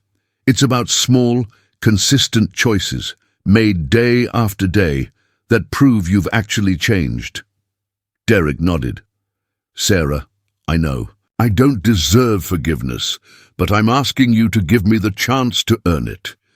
Sarah looked at her husband for a long moment, Then at me. Dad, you said you'd use the money Derek stole to pay for counseling if he chose confession and accountability. That's right. I want individual therapy for Derek to address whatever drove him to this behavior. I want marriage counseling for both of us. And I want family counseling to help us figure out how to protect Emma and Jake from the fallout of their father's choices. All of that can be arranged. Sarah stood up, still holding Jake. Derek, you can stay in the house, but you're sleeping in the guest room until I decide whether I can trust you in our bedroom again. I understand. And you're going to get a job, a real job, with honest work and honest pay. No more lying about employment, no more stealing from my father to fund your fantasies. Absolutely. Sarah headed toward the stairs, then paused. Derek, I need you to know that I'm not staying married to you out of love right now. I'm staying married to you out of commitment to our children and hope that the man I married is still in there somewhere. He is, Sarah.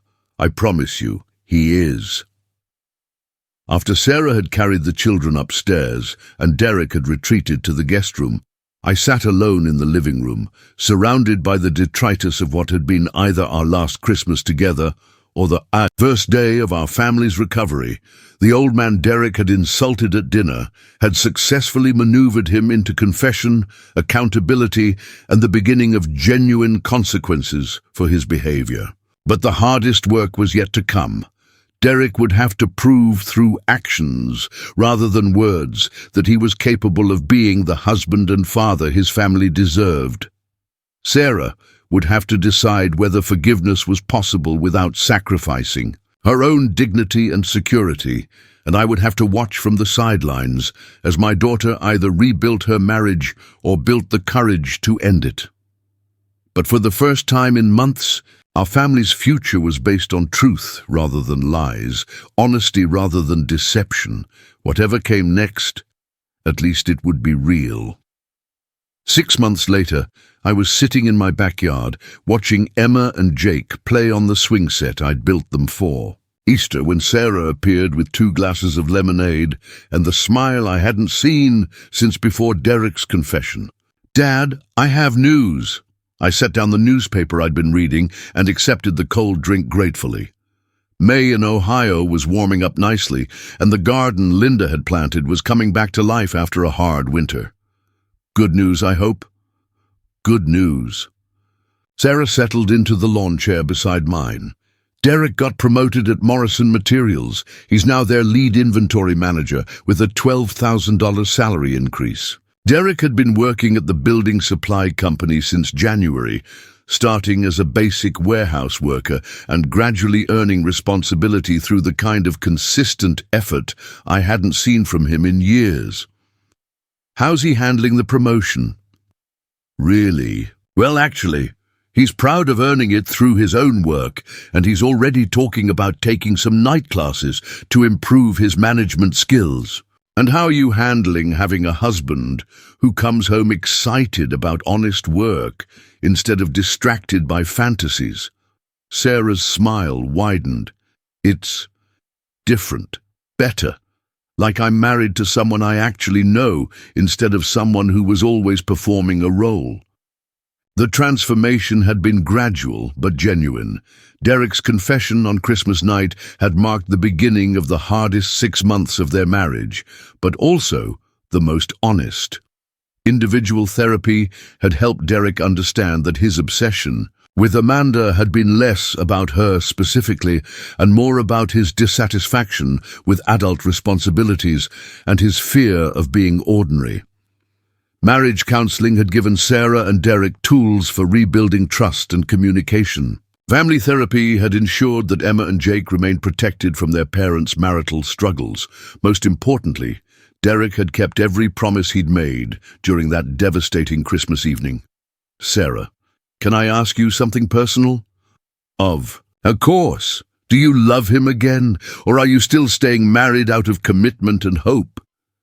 Sarah was quiet for a moment, watching her children play with the unconscious joy that made childhood magical. I love the man he's becoming. The Derek who admits when he's made mistakes, who's proud of earning his way honestly, who comes home excited to tell me about his day instead of hiding his activities. She paused. I don't know if I'll ever completely trust him the way I did before, but I trust him enough to keep rebuilding. That's probably healthier than blind trust anyway. Probably. Dad, I need to tell you something else. Something Derek doesn't know yet. I looked at my daughter, reading the expression I'd seen twice before, once when she told me she was pregnant with Emma, once when Jake was on the way. Sarah? I'm pregnant, about 8 weeks along. The news hit me like a physical sensation, joy mixed with concern, hope mixed with protective worry. How do you feel about that? Terrified, excited, grateful. Sarah's hand moved unconsciously to her still flat stomach. This baby will be conceived in honesty instead of deception, born into a marriage that's been tested and rebuilt instead of taken for granted. And Derek? I'm going to tell him tonight. I wanted you to be the first to know, since this family exists because you had the wisdom to demand truth instead of accepting comfortable lies. I reached over and took my daughter's hand, feeling the warmth of new life and second chances. Sarah, I'm proud of you for having the courage to rebuild instead of just walking away, and for having the strength to set boundaries that protected you and the children during the rebuilding. I learned that from you, from watching how you handled Derek's betrayal with justice but also with mercy. We sat in comfortable silence for a while, watching Emma push Jake on the swing, both children laughing with the kind of pure happiness that adults spend years trying to recapture. Dad, there's something else I wanted to tell you. About Amanda Richardson. What about her? Derek wrote her a letter, a real apology, taking complete responsibility for his behavior and acknowledging the fear and discomfort he'd caused her. He sent it through his therapist, so Amanda could choose whether or not to read it. And, she wrote back, through the therapist. She said she appreciated his acknowledgement of wrongdoing and his commitment to leaving her alone. She also said she was glad to hear that his family was working on healing. That was generous of her. It was. But Dad, the most important thing is that Derek seems genuinely grateful for her forgiveness, rather than seeing it as encouragement for any kind of future contact. I nodded, understanding Sarah's meaning. Derek's response to Amanda's grace would be the ultimate test of whether his change was genuine or performative. How long has it been since Derek mentioned Amanda at all? 3 months, and when he does mention her, it's in the context of shame about his behavior, not nostalgia for what he imagined they had. That was the answer I'd been hoping for. Derek wasn't just avoiding contact with Amanda out of legal obligation. He genuinely recognized that his feelings for her had been obsession rather than love. At 6 o'clock, Derek's truck pulled into the driveway. I watched him get out, still wearing his work clothes, but carrying himself with the straightforward posture of a man who had nothing to hide. He waved to Sarah and me, then immediately headed for the children, scooping Emma up in a hug and asking Jake about his school day. This was the Derek Sarah had married, engaged with his family, present in the moment, finding joy in ordinary domestic pleasures rather than searching for excitement elsewhere. Dad, Sarah stood up, smoothing her sundress nervously. Wish me luck with the pregnancy announcement. He'll be thrilled, sweetheart. And scared, just like you are. That's what makes him ready to be a father to this baby in ways he might not have been ready 6 months ago. After Sarah went inside to start dinner, I remained in the backyard, thinking about justice, redemption, and the difference between the two. Justice would have been watching Derek face criminal prosecution for theft and stalking. It would have been satisfying to see him lose his family, his freedom, and his future as consequences for his choices. Redemption was messier, slower, less dramatically satisfying. But it had produced something justice alone never could have: a stronger marriage, honest communication, and children who got to grow up with both their parents. Most importantly, redemption had taught Derek that respect couldn't be taken or demanded. It had to be earned through consistent character over time. The old man Derek had insulted at Christmas dinner had given him something more valuable than punishment, the opportunity to become someone worthy of his family's love. Whether Derek continued to deserve that gift remained to be seen, but for now, watching him help his son with homework while his pregnant wife prepared dinner in the kitchen of their modest home, it looked like the investment in mercy had paid dividends that pure justice never could have produced. And somewhere, across town, Amanda Richardson was presumably living her life without fear, harassment, or unwanted attention, protected by Derek's genuine change rather than just legal restraints. Sometimes the most devastating revenge was helping people become better than they ever imagined they could be, especially when they'd insulted you for being too old to matter. 2 years after that Christmas dinner that changed everything, I'm sitting in my favorite chair, watching my newest granddaughter take her first wobbly steps across the living room of Derek and Sarah's house. Little Linda, named after my late wife, has her grandmother's determined spirit and her father's stubborn refusal to accept defeat. Derek scoops her up as she tumbles, both of them laughing with the uncomplicated joy that comes from simply being present in the moment. It's a scene I wasn't sure I'd ever witness, my son-in-law being the kind of father his children deserved, present and engaged, rather than distracted by fantasies and deceptions. Dad, can you believe she's walking already? Sarah settles beside me on the couch, her own contentment visible in ways that had been missing for years before Derek's Christmas confession. She's got your determination and your mother's timing. Linda never did anything according to schedule either. Emma and Jake are building a fort out of couch cushions, including their baby sister, in their play, with the easy acceptance that makes children such natural teachers of love. They've grown up in a household rebuilt on honesty rather than comfortable lies, and it shows in their confidence and security. Sarah, can I ask you something I've been wondering about for months? Of course. Are you happy? Not content, not committed, but genuinely happy with the life you've built with Derek? Sarah considers the question seriously, watching her husband teach their toddler to clap her hands in rhythm with a children's song. Yes, I'm happy. But it's a different kind of happiness than I had before. Before I was happy because I didn't know what I didn't know. Now I'm happy because I know exactly what I'm choosing and why I'm choosing it. And Derek's happy in a way he never was before, because he's not carrying secrets anymore. He's not hiding parts of himself or wishing he were someone else. He's just present. The transformation had been remarkable to witness. Derek's promotion to inventory manager had led to additional responsibility and genuine respect from his colleagues. The night classes he'd started taking had evolved into a degree program in business management. Most importantly, his relationship with his family had become a source of pride rather than something he escaped from. But what impressed me most was the subtle change in how Derek treated other people, particularly women. His interaction with female colleagues, neighbors, and even casual acquaintances had become respectful in ways that felt genuine rather than performed. You know what I realized last week? Sarah continued. Derek doesn't check his phone constantly anymore. For 2 years before his confession, he was always distracted, always elsewhere mentally. Now when he's here, he's actually here. And you trust that? I trust it because I verify it occasionally.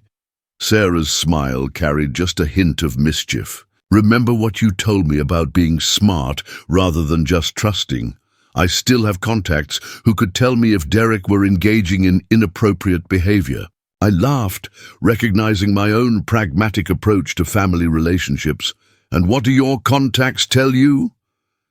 They tell me that Derek Hoffman is exactly who he appears to be, a devoted family man who works hard, takes care of his responsibilities, and never shows romantic interest in anyone except his wife. That was the confirmation I'd been hoping for, but hadn't wanted to ask about directly. Derek's change wasn't just performative compliance with the conditions of Sarah's forgiveness. It was genuine transformation that extended to every area of his life. Speaking of verification, I said, pulling out my phone, I should probably confess something to you. Dad, you're making me nervous. Remember Mike Rodriguez, the private investigator I hired to document Derek's behavior 2 years ago? Yes? Well, you know how I said I was pragmatic about trusting people? Let's just say I've been keeping an eye on things occasionally.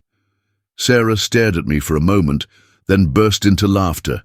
Dad, you've been having Derek followed.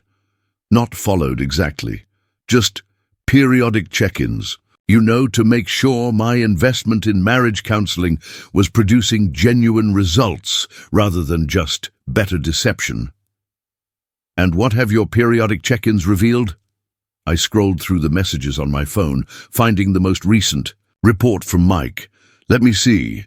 Derek Hoffman continues to display exemplary behavior, work performance excellent, family relationship stable, no inappropriate contact with female colleagues or acquaintances. Subject appears to have undergone genuine behavioral modification rather than temporary compliance. Sarah shook her head, still laughing. I can't believe you've been secretly monitoring my husband for 2 years.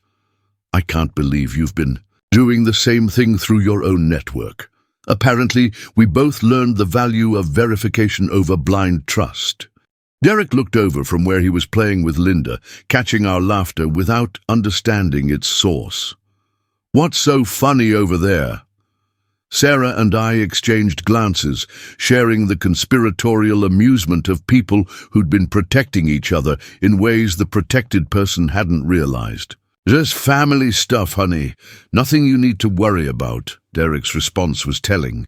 Instead of pressing for details or seeming suspicious of our private conversation, he simply smiled and returned his attention to the children. 2 years ago, Derek's curiosity about private conversations would have been driven by fear of discovery. Now he seemed genuinely unconcerned about what Sarah and I might be discussing. You know what, though? I said quietly to Sarah. I think it's time to end the surveillance. Derek's earned the right to live without investigation. Really? You trust him completely now? I watched Derek help Emma with a puzzle while simultaneously keeping Linda entertained and answering Jake's questions about his homework. The man who'd been so distracted by fantasies that he'd stolen from his family to fund them was now fully present for the ordinary magic of family life. I trust the man he's become. More importantly, I trust your judgment about whether that man is worth staying married to. Good, because I've got some news that's going to test that trust. Oh, Sarah's expression shifted to the mixture of excitement and nervousness I'd seen when she'd announced her previous pregnancies. Derek got offered a promotion, regional manager covering 3 states. It would mean traveling 2 days a week, significant salary increase, real career advancement. And he turned it down.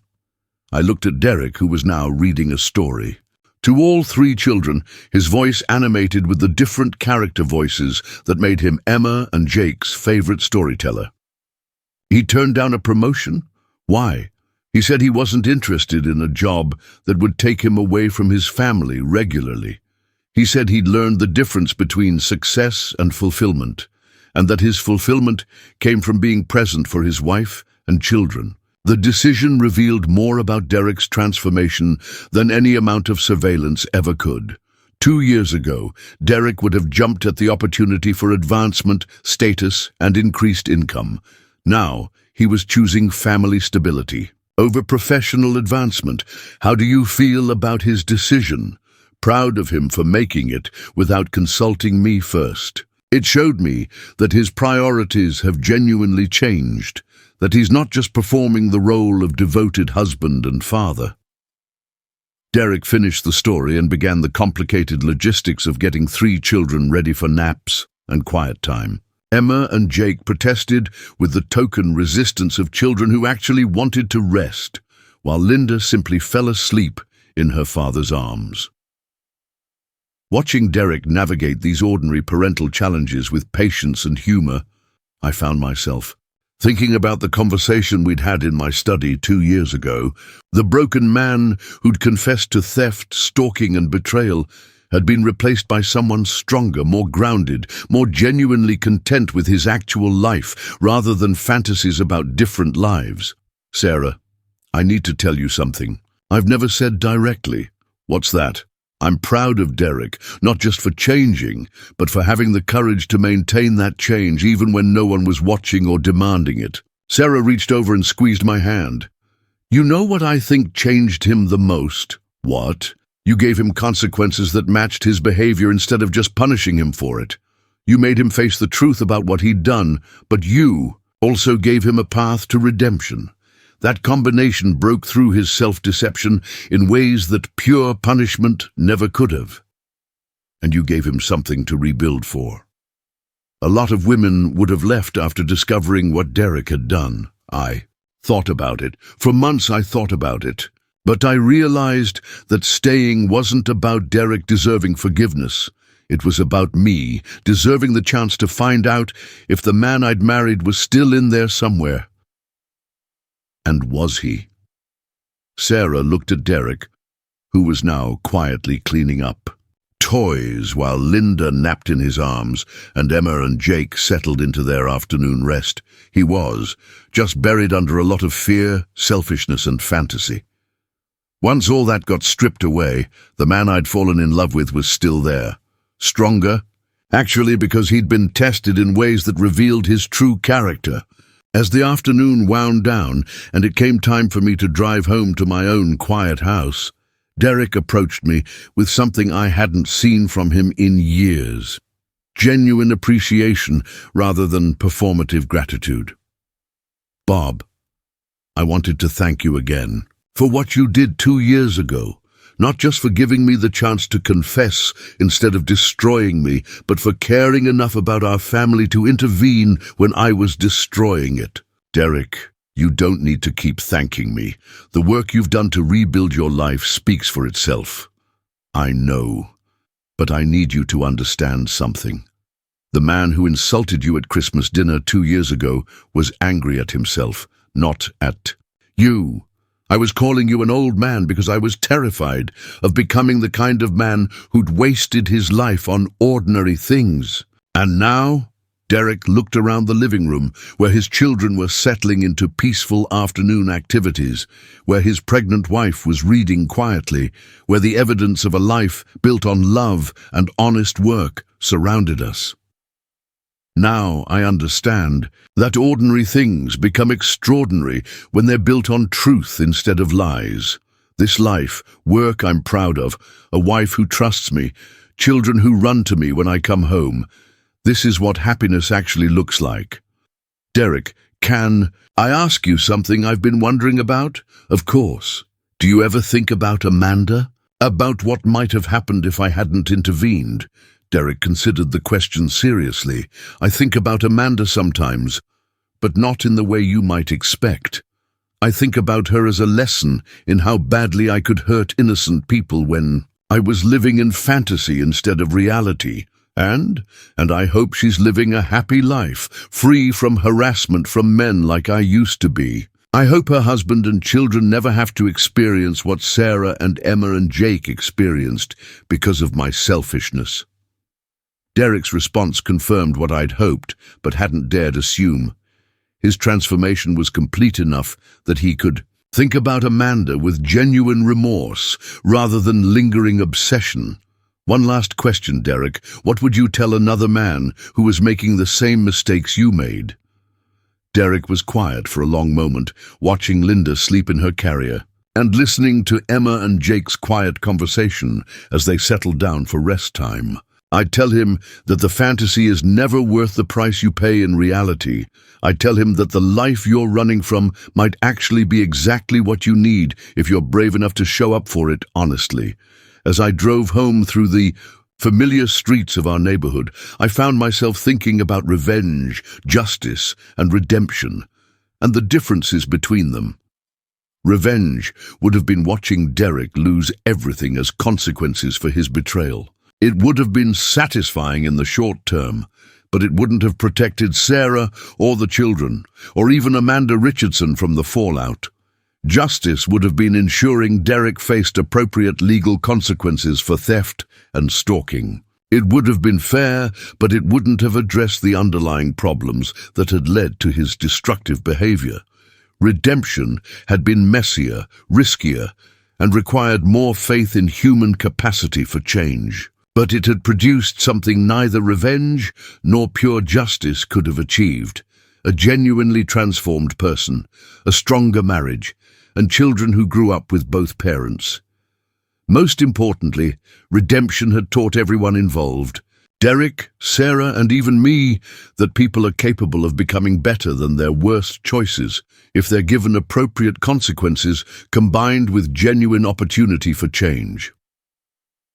The old man Derek had insulted at that Christmas dinner had indeed gotten his revenge. But the revenge hadn't been destruction. It had been transformation so complete that Derek barely resembled the man who'd once thought pursuing fantasies was more important than protecting his family. And you know what? For the first time in 4 years since Linda's death, sitting in my living room that evening, surrounded by photos of my expanded family and evidence of relationships rebuilt on truth rather than comfortable lies, I felt genuinely optimistic about the future. Now I want to hear from you. If you were in my position, would you have shown the same mercy to a family member who betrayed you so completely? Could you have forgiven someone who stole from you to fund an obsession with another person? Share your thoughts in the comments below. And if this story moved you, subscribe to the channel and click the bell icon to receive notifications. Stories as incredible as the one you just heard are our focus here. Click on the video that just appeared on your screen to hear another story as incredible as this one. Trust me, you won't want to miss it.